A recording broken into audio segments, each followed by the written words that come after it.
शकुनी ने पांसे रखे थे जुआ में, वो उसके बाप की हड्डियों से बने थे, जो पांसे शकुनी के कहे में चलते थे। पांडवों को हरा दिया।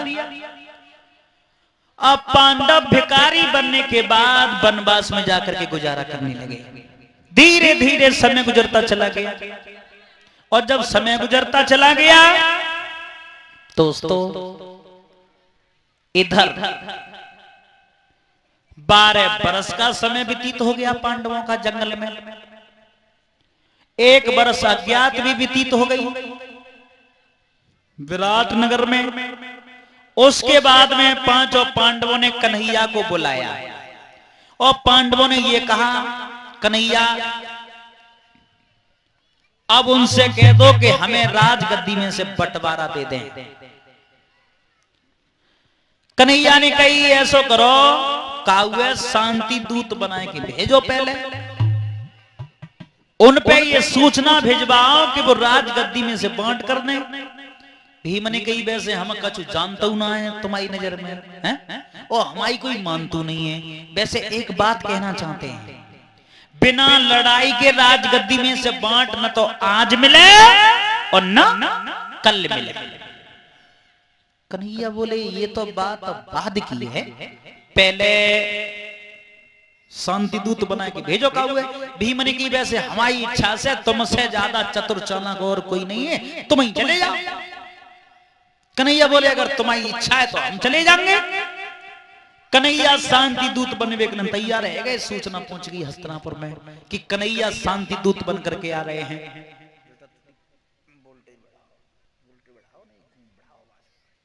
ये कहा कि कन्हैया शांति दूत बन करके आ रहे हैं। दुर्योधन को जब पता लगा कि कन्हैया आ रहा है, ये जानता था कि पांडवों का कन्हैया सबसे बड़ा मददगार है, और जो कन्हैया मर जाए तो ये पांडव राजगद्दी में महू नहीं करेंगे, सारे जीवन भी कई मांगत रहेंगे। कन्हैया को मारने के लिए 80 गज गहरी खाई खुदवाई राजसभा में। कच्चे धागा से पुलिंग बुनवा करके, कच्चे धागा से पलिंग बुनवाया और बखाई के ऊपर रखवा दिया, और ऊपर से बहुत बढ़िया बिछौना बिछवाओ। काय के मां कन्हैया आएंगे, जाई पलका पे बैठा देंगे, और कच्चे धागन को पलका है, खाई में कन्हैया चला जाएगा, ऊपर से डाल देंगे मिट्टी, और कन्हैया खाई में दब जाएगा, किस्सा खत्म। पहली अकल बनाई। और दूसरी, 3 दिन पहले से नगर का राशन पानी बंद करवा दिया। क्यों? शाम को भोजन अगर कन्हैया करेंगे तो मेरे घर पे, और भोजन में डाल दूंगा जहर। भोजन खाएंगे किस्सा साफ। उन्हें मारने की योजना बना रहा है, जिनकी भोएं को पलक अगर ने को आन जाए तो ये धरती रसातल को चली जाते हैं। कन्हैया जब शांति दूत बन करके पहुंचे, दुर्योधन ने, दुशासन ने, कर्ण ने पहले गेट पे पकड़ लिया, हाथ जोड़ के पांव छुए, जिकई प्रभु हम तो तुम्हारे इंतजार में थे, और चलो।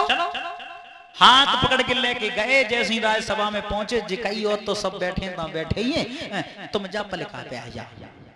कन्हैया बोले, दिमाग खराब है तुम्हारा?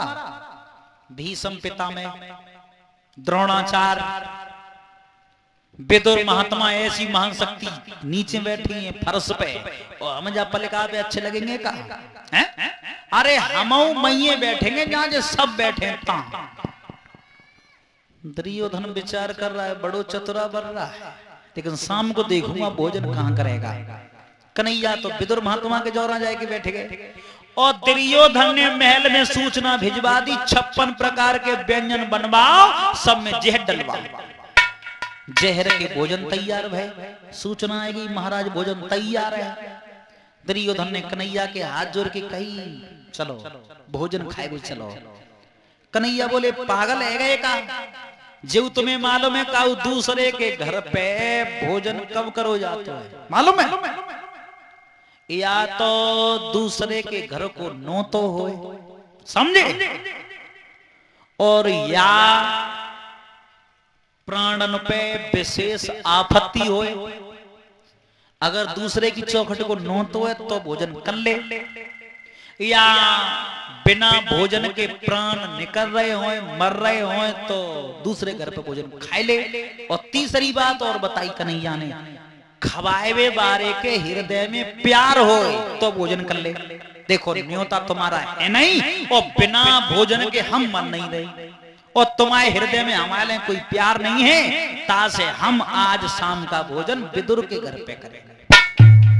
जो विदुर को नाम लाओ सो विदुर महात्मा पीछे की खिड़कियां तय है कि निकलेंगे। क्यों? राशन पानी 3 दिन पहले से बंद है, खाए के लिए हमारे लिए कछु नहीं, घर में इन्हें का खवाएंगे जे सवेरे तक भूखे।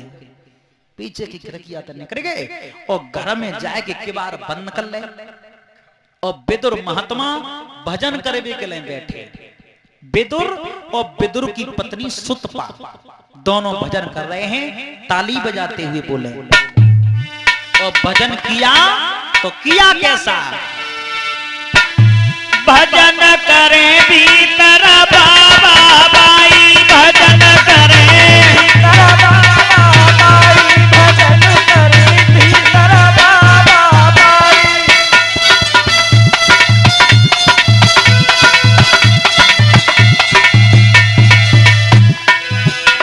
भजन करे भीतर बाबा बाई, भजन करे भीतर बाबा बाई, भजन करे भीतर बाबा बाई।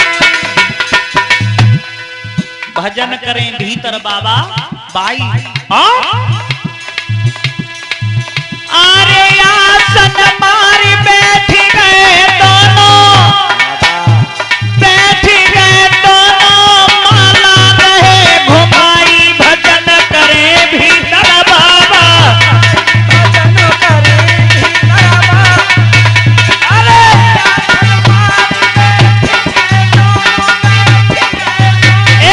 माला रहे घुमाई, भजन करे भजन करे भीतर बाबा। आसन मार बैठ गए दोनों, माला रहे घुमाई, भजन करें भीतर बाबा बाई। और भजन कैसे करो?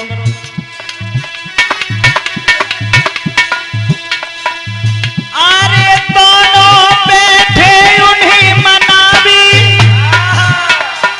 ध्यान लगावी, आवे ना यदुराई। भजन करें भीतर बाबा बाई, भजन करें भीतर बाबा। अरे दोनों बैठे ध्यान लगावी, ए आवे ना यदुराई। भजन करें भीतर बाबा बाई, भजन करें भीतर बाबा।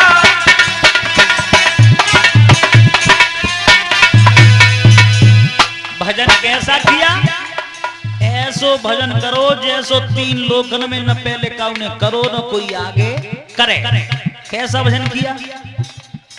भजन किया, हे परमात्मा आज हमारे घरे भगवान ना करो। ऐसो का भजन अगर कोई भजन करे तो जय आस होते भगवान आ जाओ, लेकिन विदुर का भजन कर रहे, हे परमात्मा आज हमारे घरे भगवान ना आए। लेकिन भाव का अरे माला घूम रही दोनों की, नहीं दोनों की, कुंदी आई बजाई। भजन करें भीतर बाबा बाई, भजन करें भीतर बाबा। अरे माला घूम रही है दोनों की, रही कुंदी आई बजाई। भजन करें भीतर बाबा बाई, भजन करें भीतर बाबा। बोलिए गोविंद भगवान की। माला घूम रही दोनों की, कुंदी आए बजाई। भजन करें भीतर बाबा बाई। आस कर रहे थे, हे परमात्मा आज हमारे घरे भगवान ना आए, तब तक तो कन्हैया ने आए कि किवार पीट दे, खोलो। और जो किवार खोल के विदुर ने देखा कन्हैया सामने खड़े हैं, जान तकायता है भूल गए। क्यों? ध्यान लगा हुआ था कि जे अबे खाइबे की कमी, और खाइबे के लिए कचू घर में है नहीं। बहुत देर है गई द्वार पे खड़े खड़े। भगवान बोले विदुर भीतर आवे कि नहीं कहोगे? हाथ जोड़ के बोले प्रभु माफ करना भूल गया था, भीतर आ जाओ। भीतर ले गए। अब आंगन में पहुंच गए भगवान। विदुर महात्मा का ध्यान लग रहा है कि जो सवेरे के भूखे हैं, खाए के लिए जरूर मांगेंगे, इन्हें नाम लो सभा में हम। भगवान को आंगन में खड़े खड़े बहुत देर रह गई। भगवान बोले विदुर बैठे कि नहीं कहोगे? हाथ जोड़ के बोले आज तो हमें जई ना सल पर रही कि हम करे का रहे हैं, बैठो।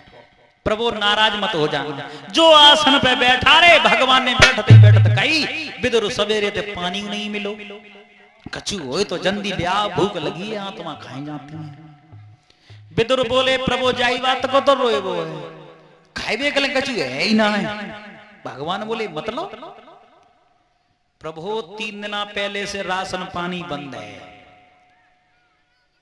भगवान बोले 3 दिन पहले से राशन पानी बंद है तो तुम क्या खाए रहे? जवाब दो प्रभु हमने तो 3 दिन पहले खिचड़ी बनाए के धर ली ताई में से एक चम्मच नकार के खाए लेता, पानी पी गुजर चल रही है। भगवान बोले तो भाई उठाएला 3 दिन की रखी वही खिचड़ी को उठाए के लाए विदुर कन्हैया के सामने दत्ताई, और भगवान ने दोनों हाथों से खाए को नमन लगाओ। विदुर महात्मा शर्म के मारे पीठ करके बैठ गए और हाथ जोड़ के बोले कन्हैया कैसी लग रही है? भगवान बोले का बताएं, हमारे नगर द्वारका में 16,108 हैं। रोजाना 56 प्रकार के व्यंजन बनाए जाते हैं, तो स्वाद तो उन्हों में नहीं आओ जितो स्वाद या खिचड़ी में आता है। धन्य है प्रभु, परमात्मा ने कभी अपने भक्त का मान नहीं गिरने दिया। भोजन करने के बाद रात को लेट करके विश्राम किया और जैसे ही सुबह हुआ दरबार में पहुंच गए।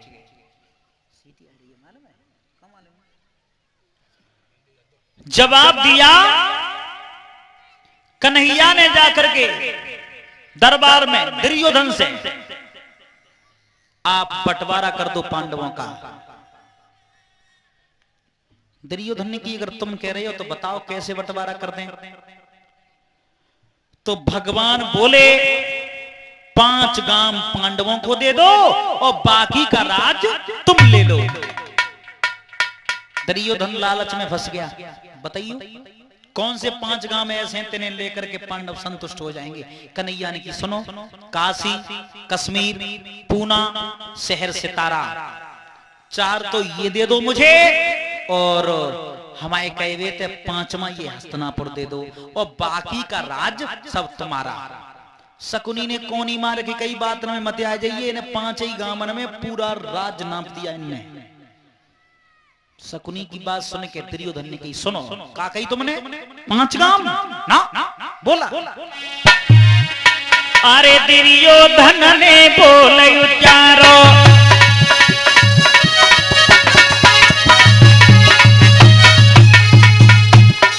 अरे दुर्योधन ने बोले उचारो, मिनटे सुई को किनारो।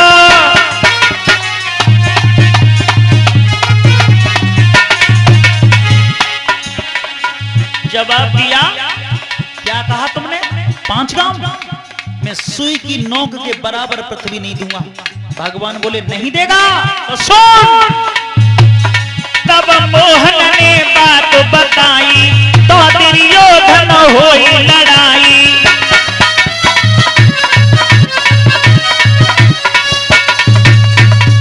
जवाब दिया अगर सुई की नोक के बराबर पृथ्वी नहीं देगा तो इतना बड़ा युद्ध होगा जितना बड़ा न पहले कभी हुआ और न आगे होगा। दुर्योधन को क्रोध आ गया, तुम पांडवों का पक्ष ज्यादा बजाते हो। सभा में बैठे हुए जवानों से आदेश कर दिया पकड़ लो इसे, और जो आदेश हुआ भगवान की तरफ उंगली गई कि इन्हें बंधवा। भगवान बोले किन्हें? हमें? तुम्हारी लड़ाई है पांडवन से, पांडवन की लड़ाई है तुमसे। चाहे तुम पांडवन मार दो चाहे पांडव तुम्हें मार दें, लेकिन हमें कितना कमजोर समझो तुमने हैं? जो कि हमारे लंगोरिया करी तुमने। भगवान को क्रोध आया, विराट रूप धारण कर लिया, शरीर में से इतनी चमक मारी सबके नेत्र बंद हो गए। भीष्म बाबा, द्रोणाचार्य, विदुर महात्मा ऐसी महान शक्ति स्वरूप को देख पाए। उसके बाद भगवान अपने शरीर में आए, दुर्योधन से कहा कभी मेरी तरफ उंगली मत कर देना। दुर्योधन, दुशासन और कर्ण तीनों विदा कर गए भगवान को। कन्हैया ने जाकर के पांडवों से कह दिया बंटवारे की बात नहीं बनी, युद्ध होगा, युद्ध की तैयारी करो। इतनी बात कह के चले गए। अब दोनों पक्ष युद्ध की तैयारी में जुट गए, और जब युद्ध की तैयारी में जुटे, दोनों पक्ष जिस समय युद्ध की तैयारी में जुटे, देश देश के राजा महाराजाओं को न्योता दिया। दुर्योधन कन्हैया को न्योता देने के लिए गया। कन्हैया शयन कक्ष में लेटे हुए थे, दुर्योधन सिरहाने जाकर के बैठ गया। उसके बाद में अर्जुन भी न्योता देने के लिए, कन्हैया सो रहे थे, वो पैरों तले जाकर के बैठ गया। कन्हैया की जब आंख खुली, सबसे पहले नजर गई अर्जुन पे। कन्हैया बोले, अर्जुन हाँ कैसे आना हुआ? प्रभु मदद के लिए आया हूं। दुर्योधन ने कही, सुनो, इससे पहले तो हम आए, हमसे पूछो हम कैसे आए। कन्हैया बोले, माफ करना, मेरी नजर तो पहले अर्जुन पे पड़ी है, और तुम पहले आए हो तो तुम बताओ। दुर्योधन ने की, मैं मदद के लिए आया हूं। मदद के लिए आए हो? दोनों की मदद करूंगा। देखो, एक तरफ रहेगी हमारी नारायणी सेना, जिसके सेनापति होंगे भैया बलराम, और एक तरफ रहेंगे हम निहत्थे, हाथ में हथियार नहीं पकड़ेंगे। बोलो दुर्योधन, तुम पहले आए तो तुम ही बताओ, तुम्हें को चाहिए, सेना चाहिए या हम चाहिए? दुर्योधन ने विचार करो, एक लंग रहेंगे जे, हाथ में हथियार नहीं पकड़ेंगे तो इनको करेंगे ही का? जवाब दो, प्रभु ऐसा करो, जा सेना को हमें दे दो, सेना तो लड़ेगी। कन्हैया बोले, सेना लड़ेगी भी और मरेगी भी। दुर्योधन की तो सेना ही हमें दे दो। कन्हैया ने अर्जुन से पूछी, तुम बताओ। अर्जुन ने कही, कन्हैया तुमने दो बांट करे, एक बांट भैया ने ले लिया, रो बचो तो बेसू हमारी ले। कन्हैया बोले, इस बात का ध्यान रखना, हाथ में हथियार नहीं पकड़ूंगा। तो अर्जुन ने कही, सुनो, ताली बजाते हुए बोले, हरे मेरी विनती बारंबार,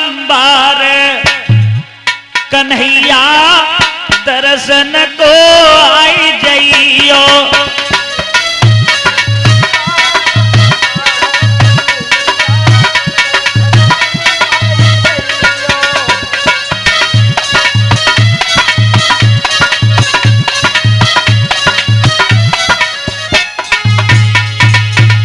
जवाब दिया, मेरी विनती बारंबार, समरिया दर्शन को आई जइयो।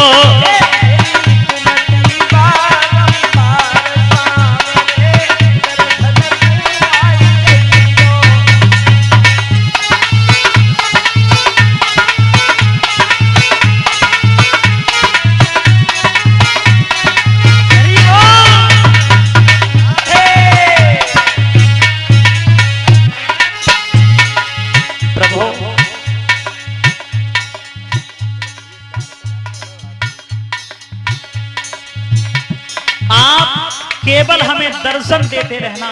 और कहा अर्जुन ने, हरे लड़बे को हम पाँच बहुत हैं, हरे लड़बे को हम पाँच बहुत हैं, दिन रात बजे तलवार, कन्हैया दर्शन को आई जइयो।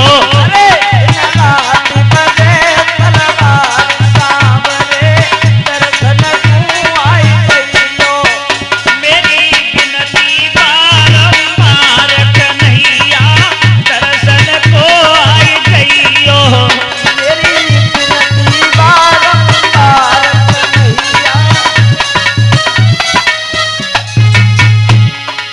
प्रभु लड़ने के लिए तो हम 5 ही बच रहेंगे, केवल आप हमें अपने दर्शन देते रहना।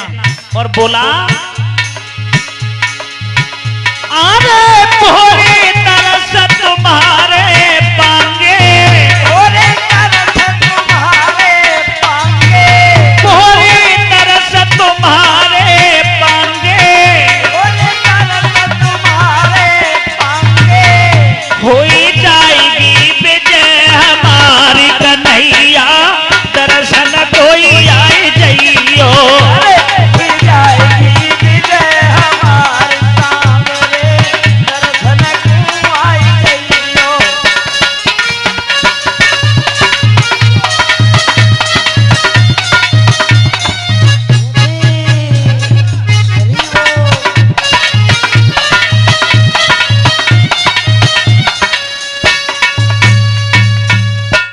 बोलिए गोविंद भगवान की।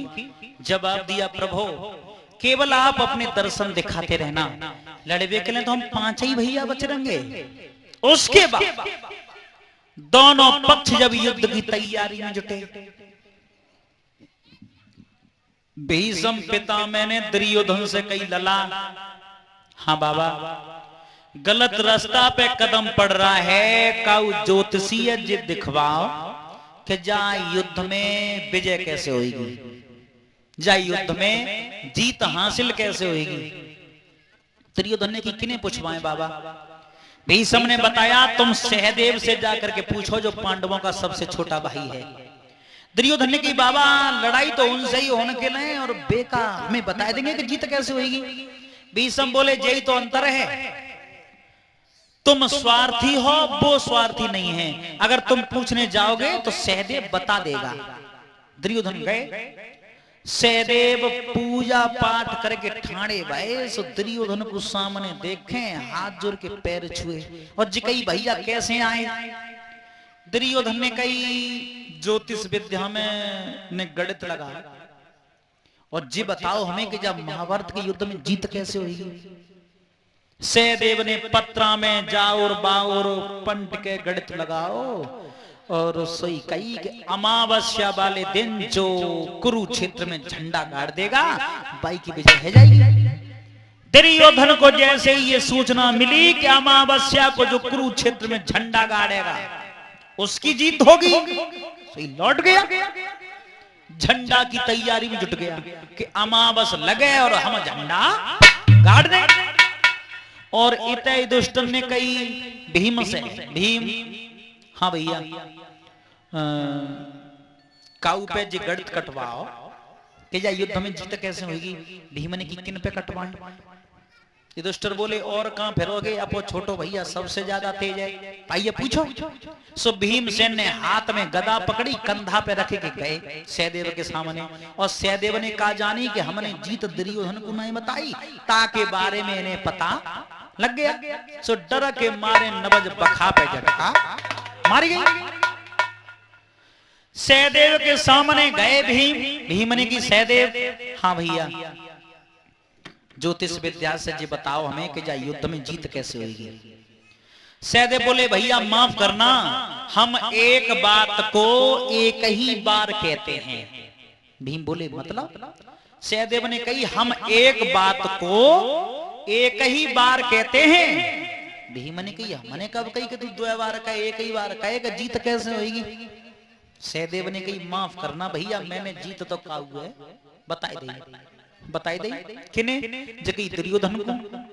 भीम बोले पागल है गए हैं और जीव माले में लड़ाई किनसे होनी, उनसे ही लड़ाई होनी और जीत दुश्मन को बताई दी तेने, फिर जा लड़ाई की तैयारी क्यों करवाए रहे। अरे हमें तो मालूम है पांडवन के भाग में कहूं राजगद्दी नहीं लिखी, भीख मांग लो लिखो सो मांगो खाओ, कोई बात नहीं करते भैया को जीत बताई दे तो हमें बता। सहदेव ने कही हम तो पहले ही कह चुके भैया एक बात को एक ही बार कहता है, अगर 2 बार कहें एक बात को तो वेद नीति के खिलाफ है।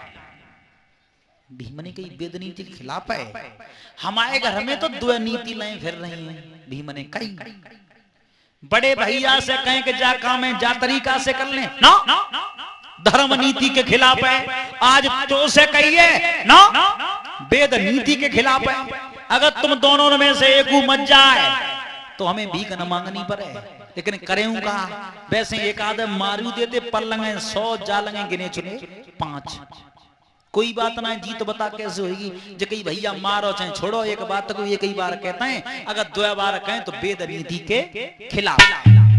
हाँ अगर तुम ज्यादा जिद कर रहे हो तो एक अकल बताएं देते हैं तुम्हें। नगर में जाए कि बिन पानी को आदमी ढूंढो, बाय मार के जंगल में धरो, आधी रात तक जगो, अंत में एक वृद्ध श्यार निकल करके आएगा, वो बता देगा कि जाए महाभारत के युद्ध में जीत कैसे होगी। भीम ने कही बड़ो पागल बना तो है, बिन पानी को आदमी ढूंढता है, मारे मार के जंगल में धरे तब आधी रात तक जगे और तब हमें मालूम पड़ेगा जीत कैसे हुई। सो 2 बातें तू ही ने बताए दे। सहदेव ने की भैया हमन तो पहले ही कह दी वेद नीति के खिलाफ है। भीमसेन गदा लेके चंद तो दे को नगर में जैसे ही प्रवेश किया उन्होंने क्या देखा है कि चौखट पे एक स्त्री खड़ी है। एक स्त्री खड़ी है अपने पति के इंतजार में। और वो इंतजार किस बात का कर रही थी? अपने पति की पीठ पे बैठ के दूसरे के घर आग मांगने जाती थी और आग मांग के लाए के तब चूल्हे में आग करके बालकन रोटी करके खवाती थी। चौखट पे खड़ी है, पति दूसरी गली से निकल के आए, भीमसेन देख रहा है और बे झुज्जर आए कि बोली कहां थे? जीव मालूम है जब बालक कब से रोटी के लिए रो रहे हैं, मैं आग ही मांग के नहीं ला पाई। और भीम ने कहा देखो, ताली बजाते हुए बोले हारे पकड़ी पिया के कान पीठ पे बैठ गई। अरे पिया के कान पीठ पे बैठ गई।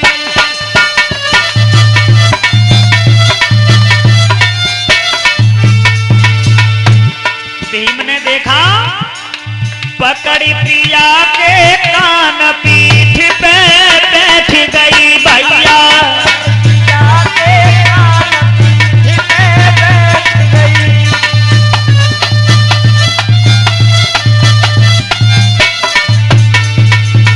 भीम ने देखा जैसे ही वे दूसरे मोहल्ला से आए सो कान पकड़ के पीठ पे बैठ गए। उसके बाद हरे कान पकड़ के नारी घुमावे,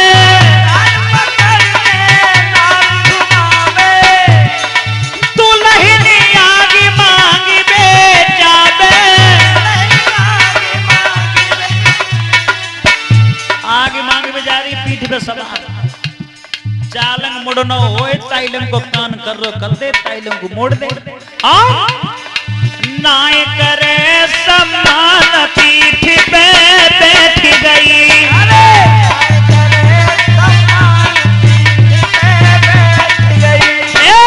पकड़ी पिया के कान पीठ पे बैठ गई। भैया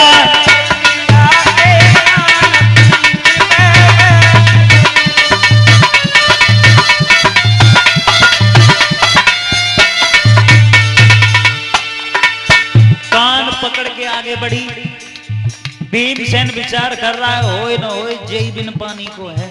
आगे बढ़ के भीम ने करो का हारे खींच के लात कमर पे मारी,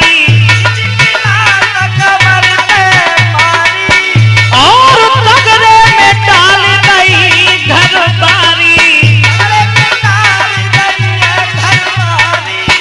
भीम ने आगे बढ़ के विचार किया होए न होए जय बिन पानी को है। सो खींच के जो कमर पे लाताई बे कहूं जाए कि गिरे, और जो पीठ पे ना बैठी थी सो बे कहूं अंत गिरेंगे। और पाए पकड़ के भीमसेन खींच के ले चंदा। अब बे चिल्लानी ओ भैया कहां ले जा रहे हो ने? भीम ने आवाज ही नहीं दी। अब बे बोले चो भैया जा तरीका से खींच के ले जा रहे हो सो मरेंगे ना है। भीम ने की क्यों? तू अपने आप को जिन्ना समझ रहे हो का? अरे तू तो मरे ही के समान है। खींच के ले जाए कि जंगल में धर के चो छाती में लात दाई भाव का सोई आलली करी आए प्राण पीठ पे बैठ गई। अरे आलली करी आए प्राण पीठ पे बैठ गई।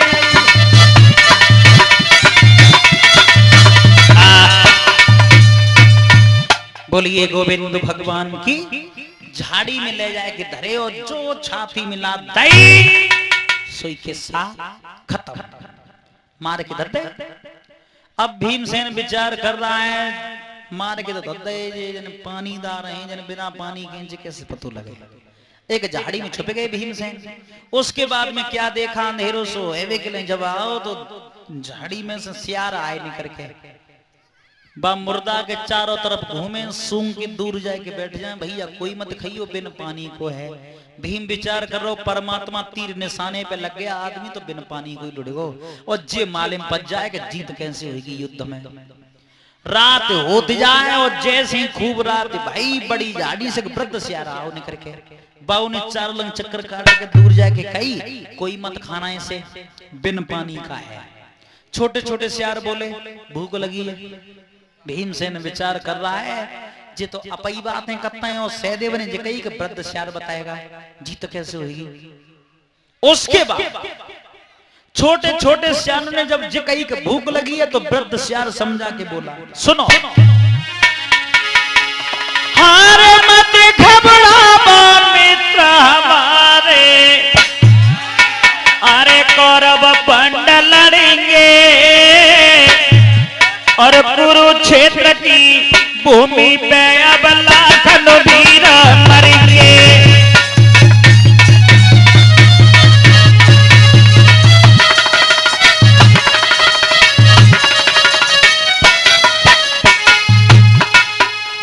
समझा करके वृद्ध श्यार बोला, हारे मत घबराओ मित्र हमारे, कौरव पंड लड़ेंगे पाकुर क्षेत्र की भूमि पे अब लाखन वीर मरेंगे।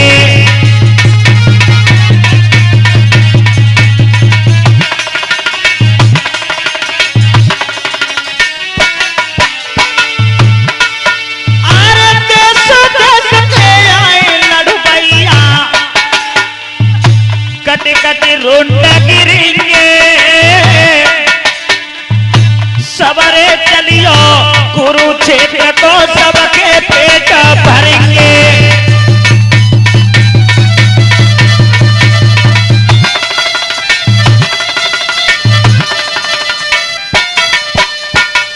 जवाब दिया, थोड़े दिन की बात और रह गई है, एक से एक बड़ा छत्री मरेगा कुरुक्षेत्र में और बाद में जाए जित तो खानो हो सो चल के खाइए।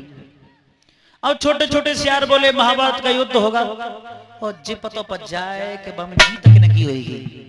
छोटे छोटे श्यारों ने पूछी जीत के नकी होगी।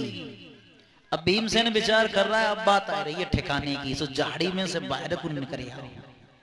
वृद्ध श्यार ने कि तुम्हें का लेनो देनो, चाहे कोई जीते चाहे कोई हारे, तुम्हें तो पेट भरे से मतलब है। छोटे छोटे श्यार बोले तो पतो पच जाती जीत के नगी होगी। तो वृद्ध श्यार छोटे छोटे श्यारों से समझा के बोला सुनो, अगर ज्यादा कह रहे हो तो बता रहा हूं जीत की नगी होगी। बोला और भीम ध्यान कर रहा है। वृद्ध श्यार ने कहा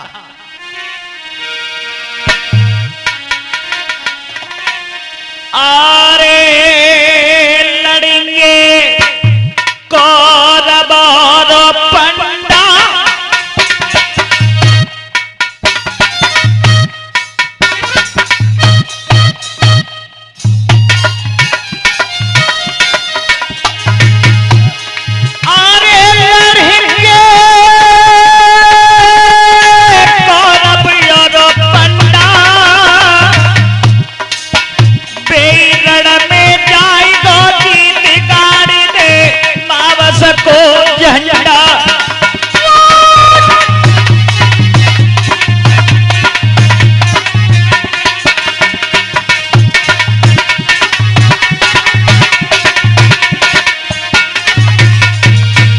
जवाब दिया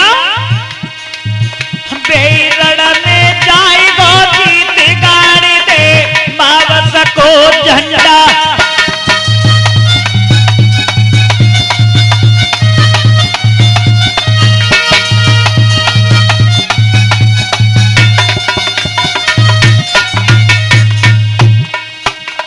जो अमावस्या वाले दिन कुरुक्षेत्र में झंडा गाड़ देगा उसकी जीत होगी।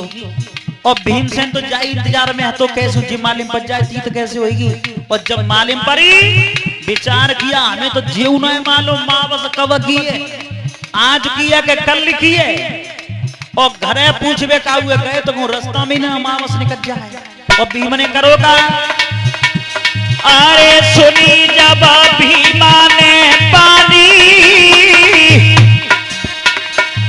जाको गद करी रोका तैयारी भागो परदानी भैया।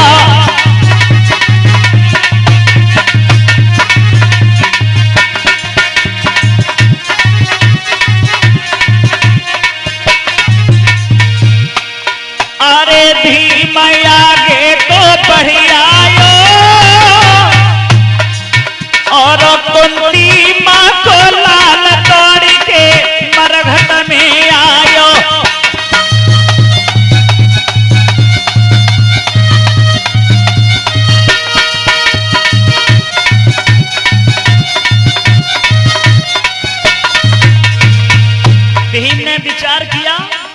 हमें जेऊ मालूम नहीं है मावस कब की है, और घरे पूछवे गए मावस को रास्ता में निकल जाए।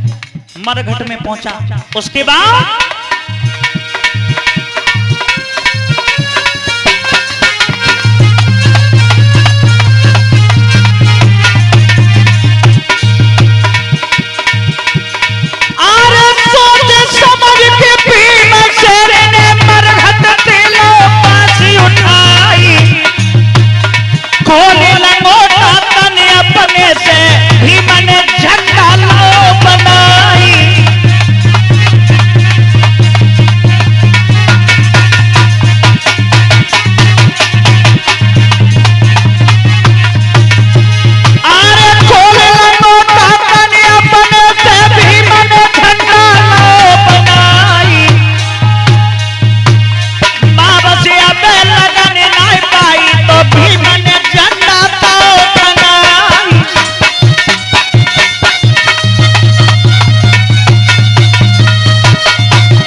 बोलिए गोविंद भगवान की। विचार किया कि रास्ता में मावस न निकल जाए, सो मरगढ़ तक बांस उठाओ, लंगोटा खोल के बना लो झंडा, कुरुक्षेत्र में ला करके गाड़ दिया। 14 में दुर्योधन दुशासन कर्ण तीनों झंडा लेके डोल रहे थे। आधी रात जैसे खंदे पल्लो पाक लगे, अमावस्या में झंडा कड़े, और भीमसेन ने आधी रात है तो पहले ही झंडा काट दिया। दुर्योधन ने कही कौन? भीम ने की क्यों? लड़ाई कल तो शुरू है, दिखवो का वैसे बंद है, दिखाई नहीं देता। दुर्योधन ने की भीम तुम क्या कर रहे हैं? तब तक नजर पड़ गई दुर्योधन की झंडा पे। भीम जिका करो तेने जवाब दो भैया झंडा गाड़ो है। दुर्योधन ने की पागल है का? अभी तो मां बसू नहीं लगी, अभी तो 14 से। भीम ने की माफ करना भैया, तुम्हें बताई होगी आधी रात के बाद की, और हमें बताई है पहले की। देखो ऐसा करो मावस तो कर ले पई पई, और झंडा माए गुरिया कदाई, जो लड़ाई कल तो शुरू ना होगी वो अभी तो शुरू है। अगर झंडा माए गुरिया गई तो जिस समझियो लड़ाई जो कल तो शुरू होगी वो अभी तो शुरू है।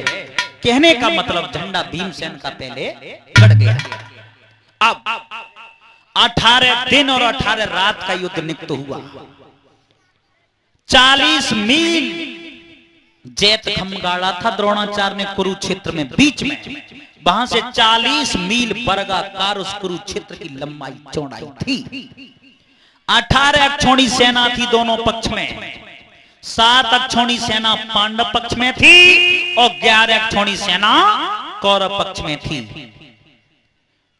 जब दोनों पक्ष के वीर कुरुक्षेत्र में खड़े हो गए, दुर्योधन ने अपनी तरफ से सेनापति भीष्म बाबा को निश्चित कर दिया, और पांडव पक्ष से धृष्टद्युम्न जो द्रौपदी के सगे भैया थे।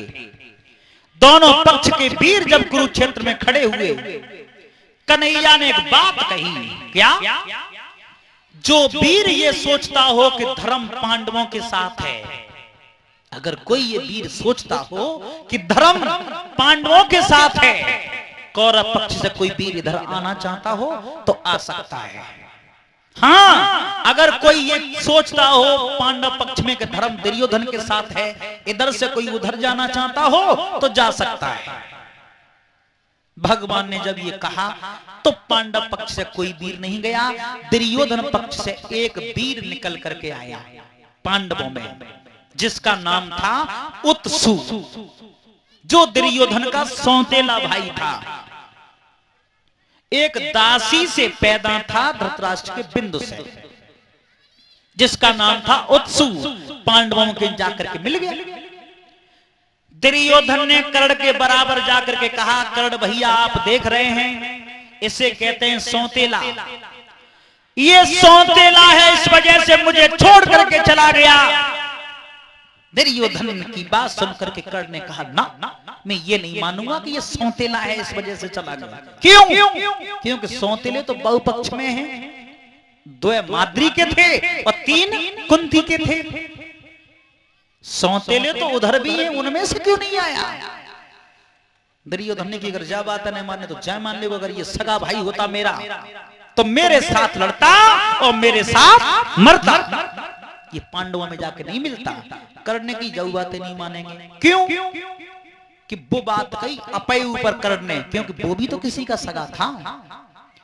करने कहा ये भी नहीं मानूंगा कि ये सगा भाई होता तो तुम्हारे साथ लड़ता।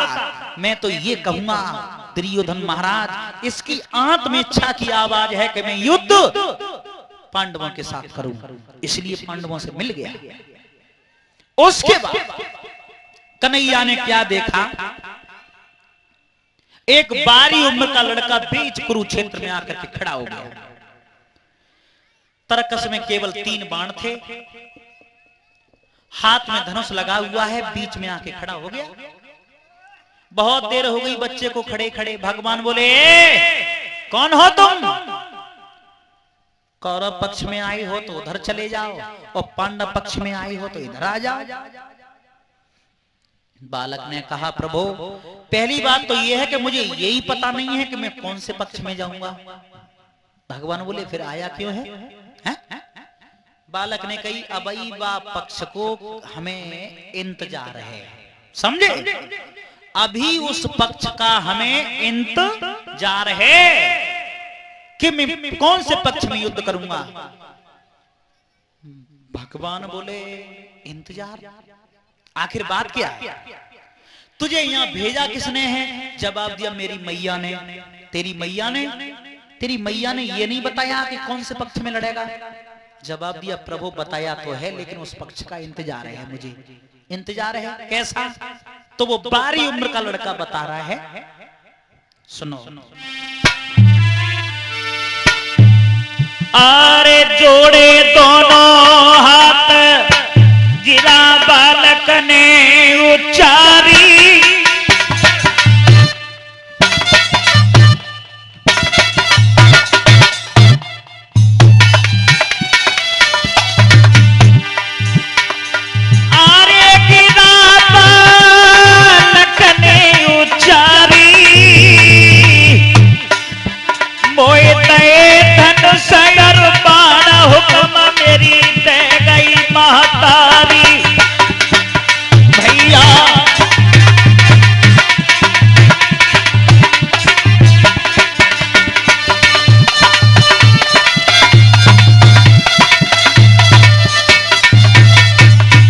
जवाब दिया मेरी मैया ने मुझे आदेश दिया।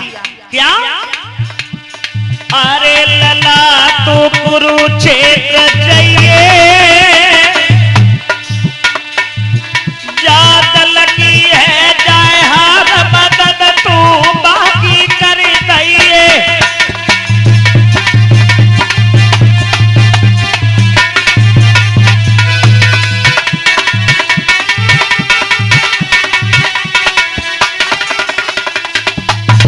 प्रभु मेरी मैया ने आदेश किया कि जो दल लड़ करके हार जाए उसकी मदद करना। कन्हैया मुझे अभी उस दल का इंतजार है, कौन जीते ना कौन हारेगा। कन्हैया चक्कर में पड़ गए और बोले लला तेरी मैया ने आदेश किया, तेरी मैया का नाम क्या है? तेरा नाम क्या है? तेरे पिता का नाम क्या है? बालक ने कही पिता के नाम से बस पूछी, हम और पहले से बताएंगे। बोला अरे भीमसेन के हम नाती हैं और भी कहिए बात हमारी।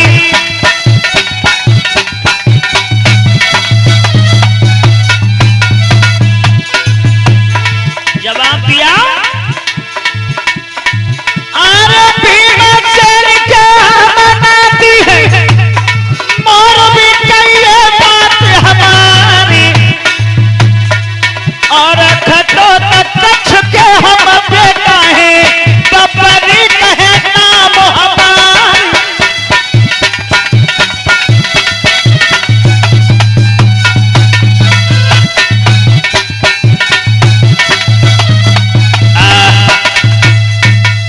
जवाब दिया प्रभु मेरी मैया का नाम मौरवी है, मेरे बाबा हैं भीमसेन जो तुम्हारी पीठ के पीछे खड़े हैं। खटोत्कच मेरे पिता का नाम है, मेरा नाम बब्बरीक है।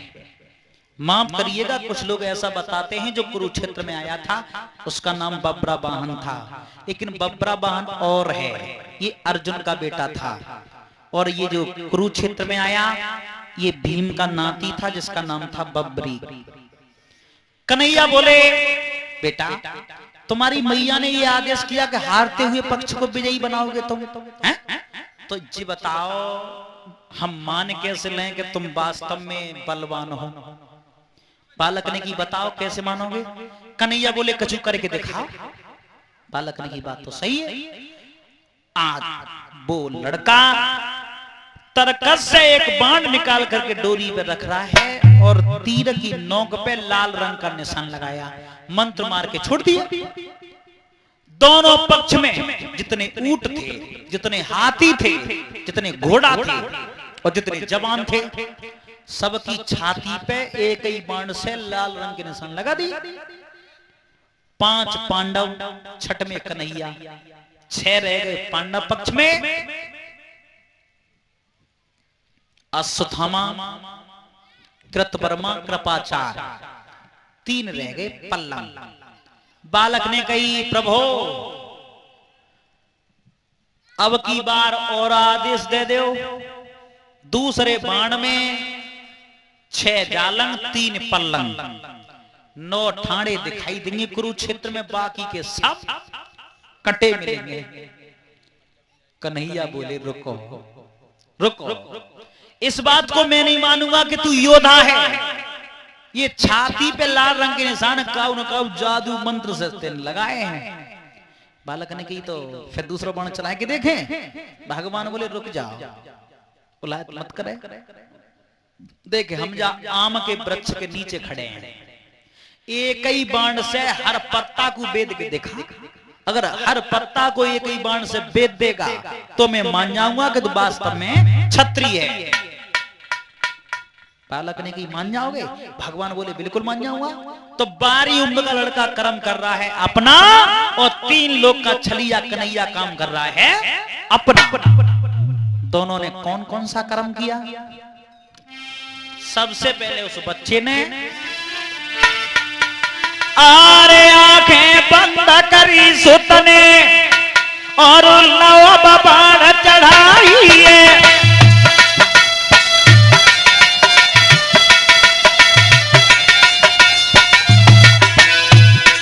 अरे तरक समेती बाण लो डोरी पे रहो चढ़ाई है और आंखें बंद हती सुत की अब मंत्र रहो लगाई है।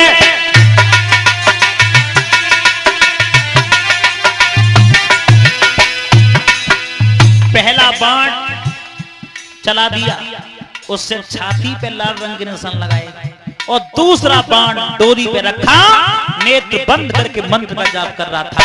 उसके बाद इधर तो बच्चा नेत्र बंद करके मंत्र का जाप कर रहा था और उते कन्हैया ने अरे 3 लोग के स्वामी ने अब लंबी भुजा उठाई है और एक पत्ता कर से तोरो तरवा से लो दबाई है।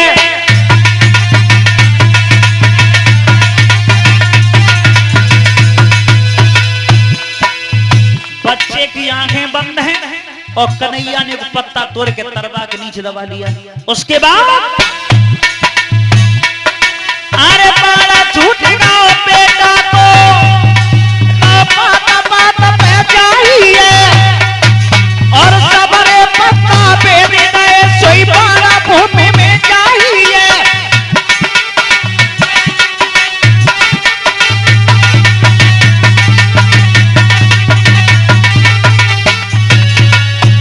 अरे सबरे पत्ता बेच गए सोई बाला भूमि में चाहिए और पृथ्वी में है कि करो तरवा से टकराई है।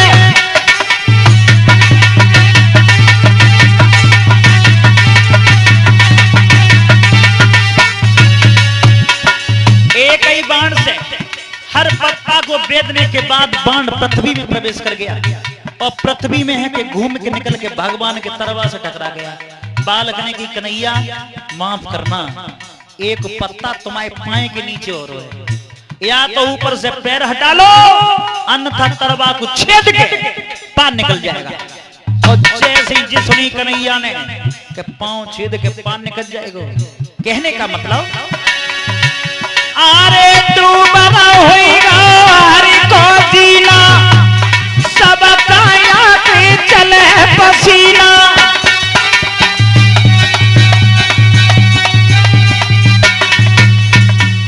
बोलिए आनंद कंद भगवान की। भगवान के शरीर से पसीना छूट गया। क्यों? कि जब बालक पर से कोई पत्ता नहीं बचा पाए, इतनी भीड़ में से किने किने बचाएंगे। जवाब दो लला, मैंने मान ली कि तू वास्तव में छत्री है। और लला इतो बड़ो बलवान है, तू बाणधारी इतो बड़ो है तो दानधारी कितो है। बालक ने की जो मांगो सो। भगवान बोले देगा, कि मैंने पहले ही कह दी जो मांगोगे वही दूंगा। कन्हैया ने कि तेरा सिर चाहिए मुझे। बालक ने की प्रभु चाहे कोई जीतता चाहे कोई हारता, मुझे हार जीत से इतना मतलब नहीं था, लेकिन इस युद्ध को देखने की विशेष इच्छा थी मेरी। भगवान बोले सो चिंता न करो, युद्ध देखने की इच्छा थी तेरी, वो तेरी इच्छा हम पूरी कर देंगे। भगवान बोले लला देखी थी पीठ के पीछे को है। जो बालक की नजर पीछे गई भगवान ने उंगलियां ऊपर कर दी, और जो गोल गोल पहिया उंगलियां में घूमो खींच करके प्रहार कर दिया, सिर काट करके जमीन पे गिरा दिया। भीमसेन ने कहा कन्हैया हमारे नाती को अच्छा तरीका से। भगवान बोले चिंता न करो, घबराओ नहीं, इस बच्चे के मरने का दुख भीम तुम्हें है तो दुख मुझे भी है, क्योंकि भारत वर्ष से एक महान योद्धा गया है। समझे?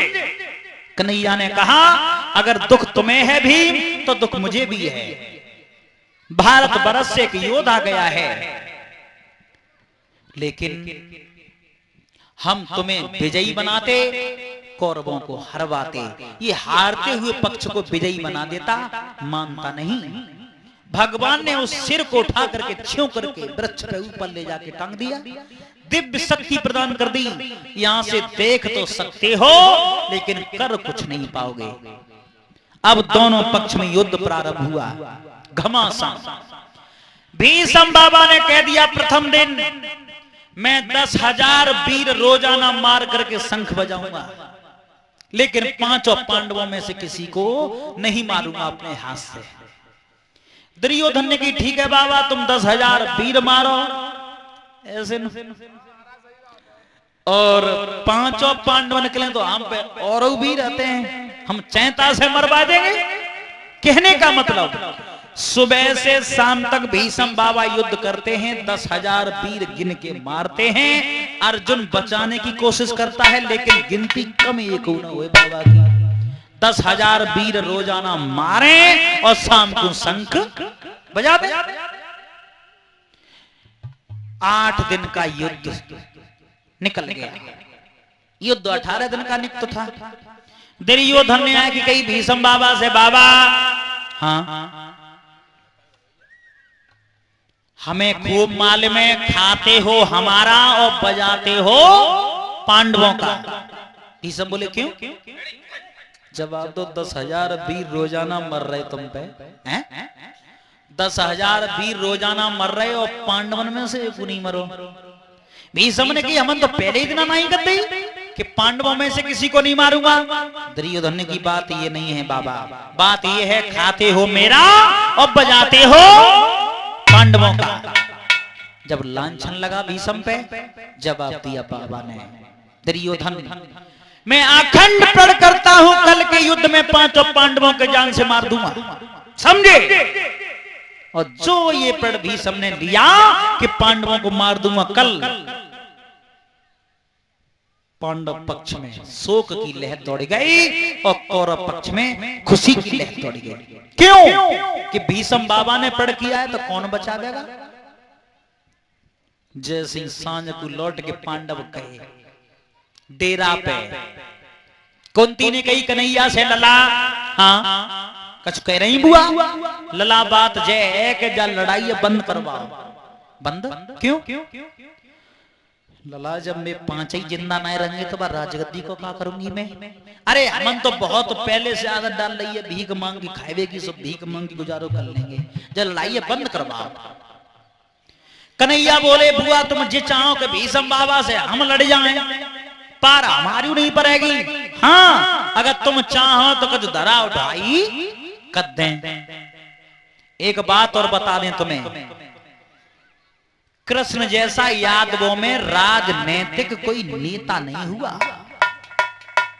यादवों में कृष्ण जैसा राजनीतिक नेता नहीं हुआ। महाभारत का युद्ध कन्हैया ने रचवाया। जब शांति दूत बनकर के गए थे, द्रौपदी ने ये कहा कन्हैया भैया तुम शांति दूत बनकर के जा रहे हो, अगर फैसला बन गया तो मेरे केसों का क्या होगा। कन्हैया ने की सुनो द्रौपदी तुम चिंता मत करो, जो तुम्हारे मन में है वे हमारे मन में है। बातें जो कछु है जाए लेकिन युद्ध होगा। और यहाँ का कह रहे हैं भाई बुआ से तुम चाहो तो कछु धरा उठाई कर दें। जिनाए कही कि हम चाहते हैं धरा उठाई, बुआ से कही तुम चाहो।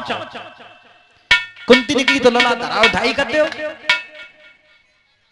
कन्हैया ने कही बुआ तुम्हें अपई बहू द्रौपदी को हमारे संग रात में भेजवे में ऐतराज न होए तो हमारे संग भेजो। कुंती ने कही द्रौपदी तुम्हारे बहन के समान है, ले जा। सो रात में द्रौपदी को लेके चले कन्हैया।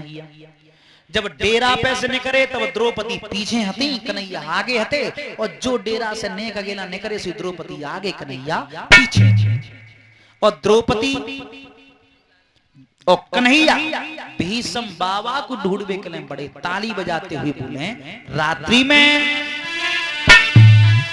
लगाई रही कुरुक्षेत्र में फेरा लगाई रही।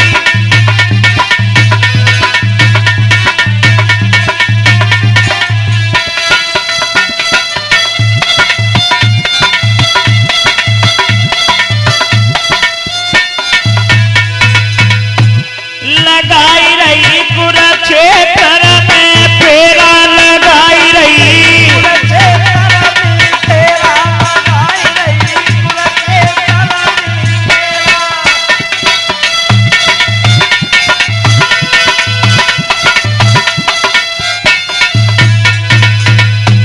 लगाई रही कुरुक्षेत्र में फेरा। अरे यार रात पे डोल रही है, डोल रही है, देखे तेरा तेरा लगाई रही।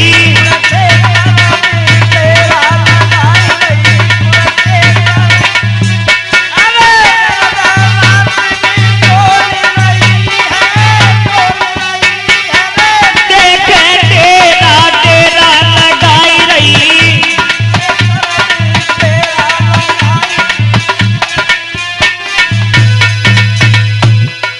आधी रात पे डोल रही है, देखे डेरा डेरा लगाई रही कुरुक्षेत्र में फेरा। आगे बढ़ करके क्या देखा द्रौपदी ने, एक डेरा में आरे माला घूम रही भीषम की, रही बाबा की रन को टंगरो चेहरा लगाई रही।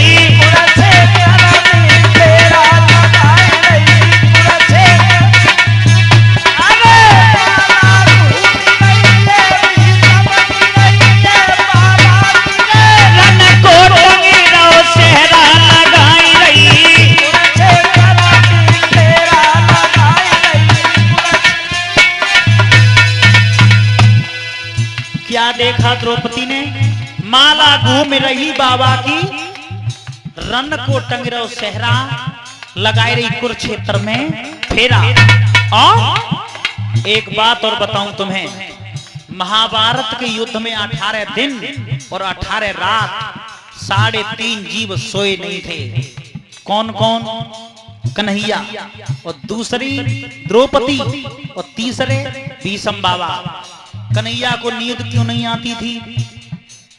संसार धीश थे, रात में गणित काटते थे, कौन बचाना है कल, कौन मरवाना है। नींद नहीं आती थी रात में, और दिन में अर्जुन के घोड़ा हाँकते थे। और द्रौपदी को नींद क्यों नहीं आती थी? वो दुर्गा के अवतार थी। दिन में दूर से बैठ करके युद्ध देखती थी, और रात में थप्पड़ लेकर के युद्ध कुरुक्षेत्र में घूमती थी। और भीष्म को नींद क्यों नहीं आती थी? अंदाज लगा सकते हैं आप लोग। अगर काऊ के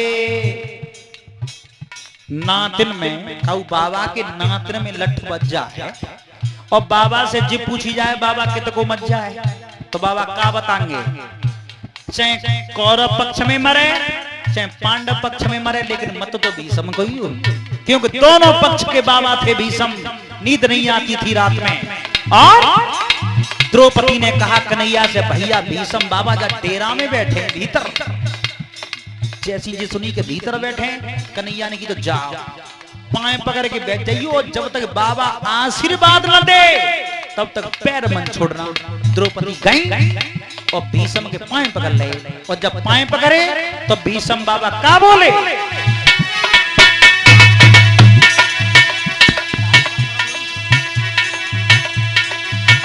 अरे हाथ उठाई कहीं भीष्म ने, कहीं भीष्म ने स्वाग अमर होई तेरा लगाई रही।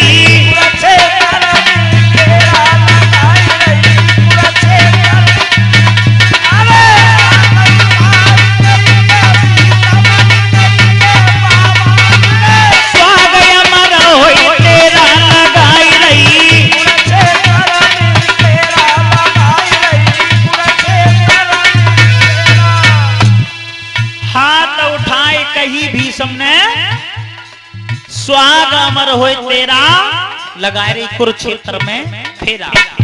जैसी जी आशीर्वाद मिलोगे तो स्वाग बनो रहे। सही लौटे आई। कन्हैया ने पूछी कहा कही बाबा ने? द्रौपदी ने की चिकैया कहते स्वाग बनो रहे। भगवान ने बोले तो फिर लौट के जाओ। अब की बार जी पूछियो बाबा दिन में कही का शोभा तो सही हुई कि अब कही का सो द्रौपदी फिर लौट गई। जवाब दो बाबा। जो द्रौपदी की आवाज भीष्म के कान में गई सो हाथ से माला छूटी। द्रौपदी तुम कैसे आई हैं? बोलो। बाबा में जी पूछे आई दिन में कई का सो बात पूरी होगी के अबे कई का है सो। भीष्म बोले तेने अपई कहलाई। अगर तू पूछ रही है जवाब दूंगा, लेकिन सुन। बोले अरे भीतर बाई लिबाई के लिए, लिबाई के लिए सलाह की रजो तेरा लगाई रही।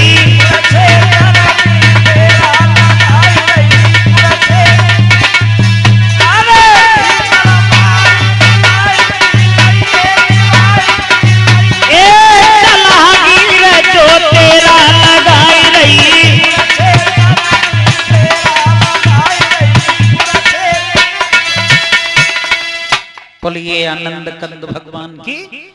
भीष्म ने कहा भीतर बाय लिबाए के लिए सलाह गिर जो तेरा लगाए रही कुरुक्षेत्र में फेरा। द्रौपदी लौट आई। कन्हैया ने की कहा कही बाबा ने? भैया बाबा तुम्हें बुलाए रहे हैं।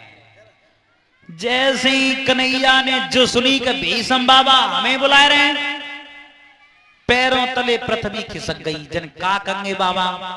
कितना बल होता है ब्रह्मचर्य में। साक्षात ब्रह्म बाहर खड़ा कांप रहा है कि जने का कंगे बाबा। कर रही हिम्मत करके कन्हैया घुस गए भीतर डेरा में। हाथ जोड़ के प्रणाम करी। बाबा कहो कैसे बुलाए? भीष्म बोले तुम बताओ तुमने कहा पुछवाई द्रौपदी पे? कन्हैया बोले हमने कहा पुछवाई है, तुम्हारे परिवार की बात है, तुम्हारे घर की बहू है और द्रौपदी तुम्हें पूछे आई है, तुम ताको जवाब दो। भीष्म बोले अगर द्रौपदी ने सवाल हमसे किया तो जवाब भी हम देंगे, लेकिन हम तुम्हें पूछना चाहते हैं ये द्रौपदी साधारण स्त्री नहीं है, इसे तुम भी जानते हो हम भी जानते हैं, समझे? ये अग्निकुंड से पैदा भई दुर्गा के अवतार है। जादना पैदा भई तादना जाके पानी में दिव्य चप्पलें आए। वे चप्पलें कहां हैं? और जब बिना चप्पल के चले तो ये पृथ्वी भार से नहीं करती। और बे चप्पलें जाके पाने में होती तो मैं आवाज से पहचान लेता कि द्रौपदी आई है। मैंने कहा जी थोड़ी जानी कि द्रौपदी आई है, मैंने तो कौरव पक्ष की कोई बहू जानी, ता से आशीर्वाद दे दो। अब तुम बताओ जितनी देर ये नंगे पैर चली है उतनी देर का वजन किन्ने सहन किया, और बे दिव्य चप्पलें कहां हैं? भगवान बोले बस से इतनी सी बात है, तो सीधो हाथ ऊपर उठाओ, बगल में से चप्पलें निकाल के दे दी। चप्पलें तो जे हैं बाबा, और जितनी देर जी नंगे पांव चली है उतनी देर को वजन हमने पे सिर पे धारण करो है। भीष्म बोले धन्य है प्रभु, साक्षात ब्रह्म भक्तों की चप्पलें बगल में दावे फिर रहा है, तो हमारी तो औकाती का है। द्रौपदी बात तो यही रहेगी जो अभी कई सो सुहाग अमर रहे, लेकिन कन्हैया तुमने मेरा प्रण तोड़वा दिया, अच्छा नहीं किया। हम भी गंगा के बेटा नहीं, कल के युद्ध में अगर तुम्हारे प्रण को न तोड़वा दिया, तुमने भी तो प्रण किया है। कन्हैया द्रौपदी को लेके लौट गए। कुंती ने की काव हो बेटा? कन्हैया बोले बुआ ते तो पांचों बच गए, तुम्हारे तो बच गए, लेकिन हमारी बात गड्ढा में चली गई।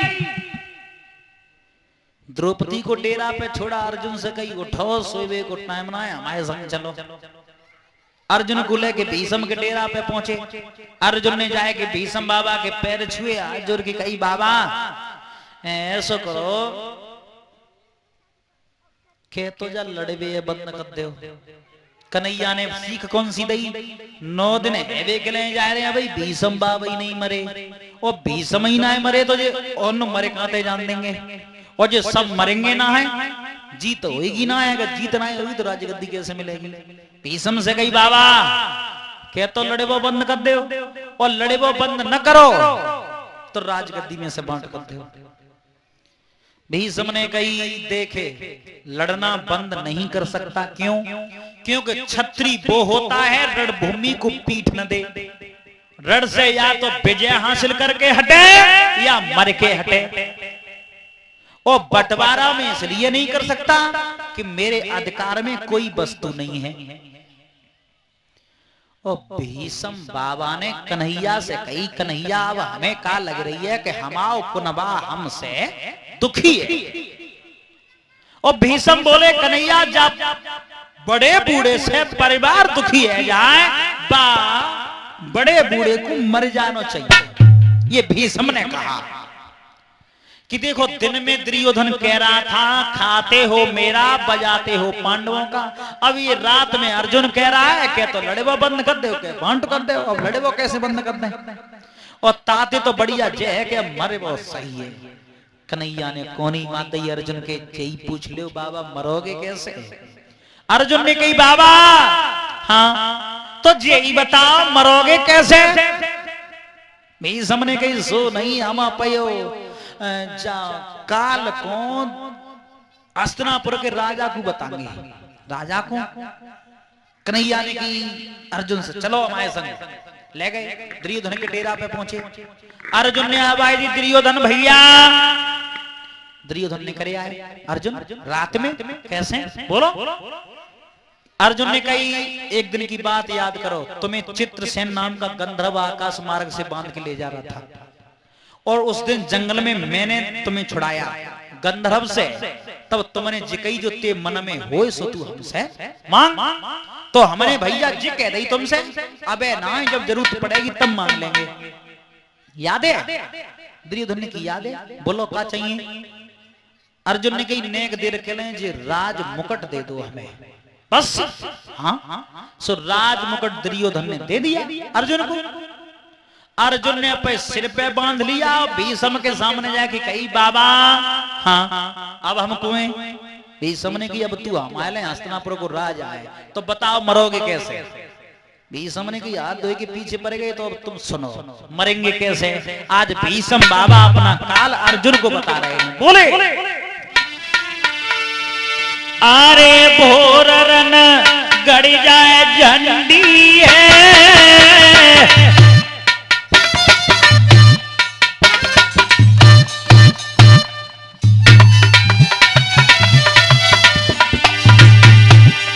अरे भोरन गड़ी जाए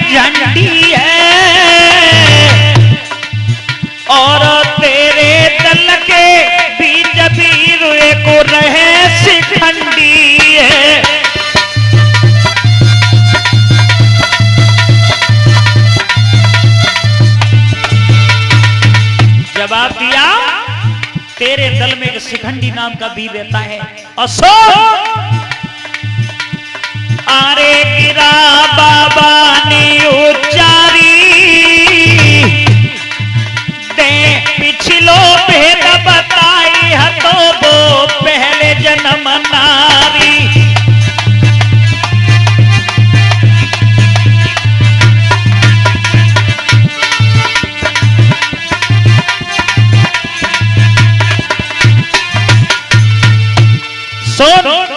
शिखंडी नाम का जो वीर रहता है ये पूर्व जन्म में स्त्री था और मेरे लिए आज भी स्त्री है वो।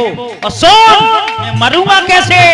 बोले अरे बाई तू रथ पे धर लइए हम डाल दे हथियार जान से बेतानी दइए।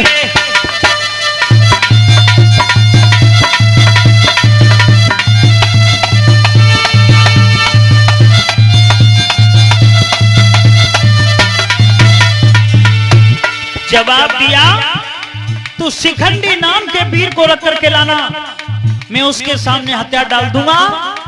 इतने बाण मारना मुझ में, जब तक धरती पर न गिर जाऊं बाण चलाना बंद मत करना।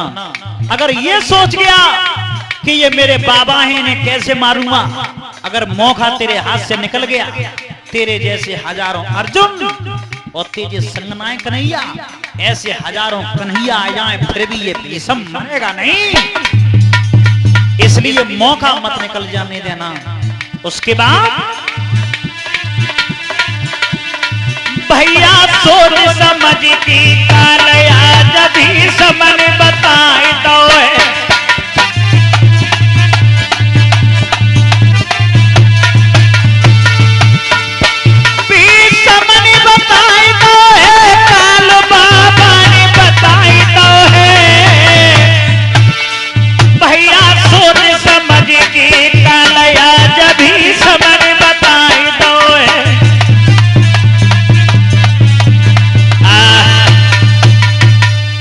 बोलिए आनंद कंद भगवान की।